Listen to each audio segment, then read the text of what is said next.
Now, since 1971, it's been a criminal offence for a person who's not a British citizen to knowingly enter this country without leave to do so. And yet, since the start of 2021, over 125,000 people have come to the UK illegally in small boats. That's about 94 people every day. Even in the period since Labour came to power, about 8,400 people have come, about 137 every day.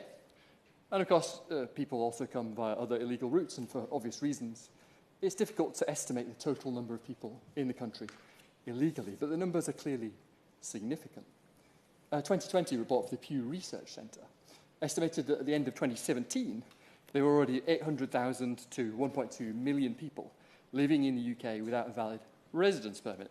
It's about 1.2 to 1.8% of the whole population. Now, illegal immigration is unfair on those who've played by the rules and come here legally.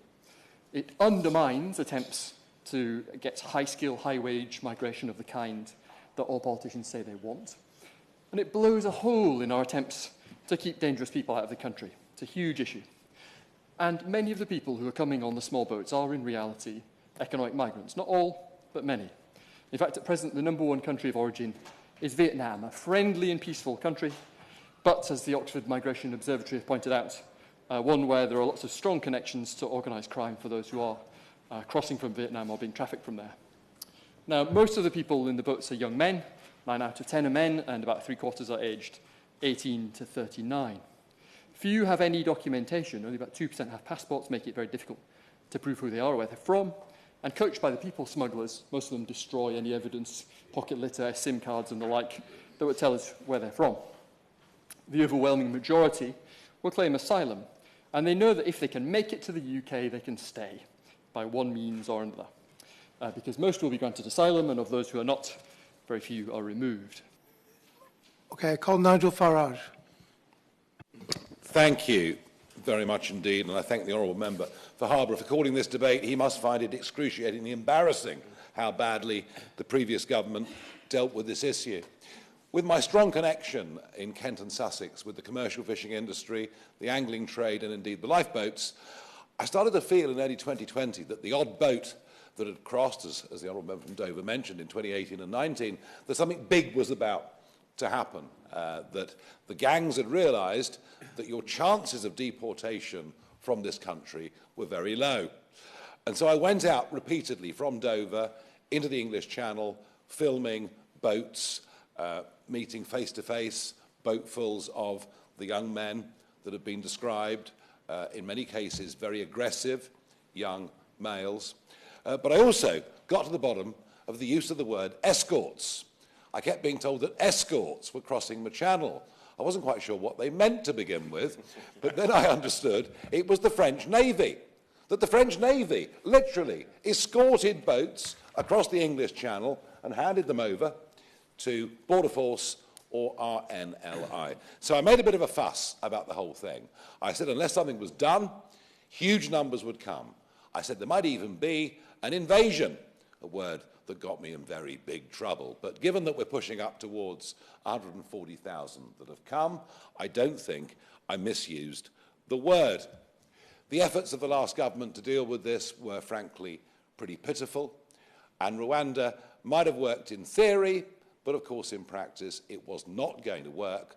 All the while we are subject to that court in Strasbourg, as we saw that evening. And more interestingly, the incorporation of the convention into British law means that actually British judges will always rule in favour of ECHR. So we have to face up to that reality.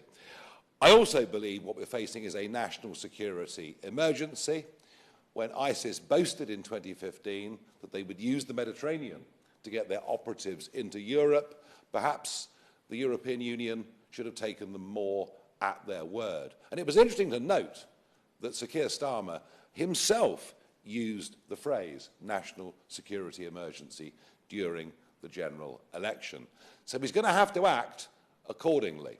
Appointing a new border chief commander, yeah, we may get some better intelligence, fine.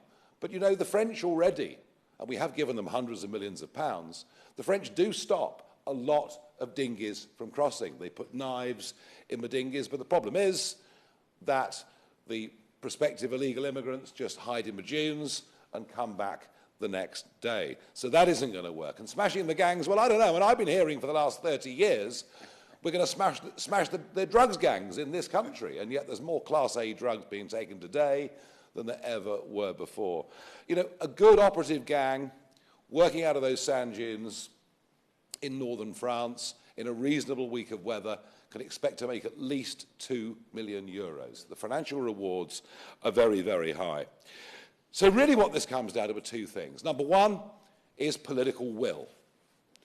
Successive Australian prime ministers attempted to deal with the problem. They all failed.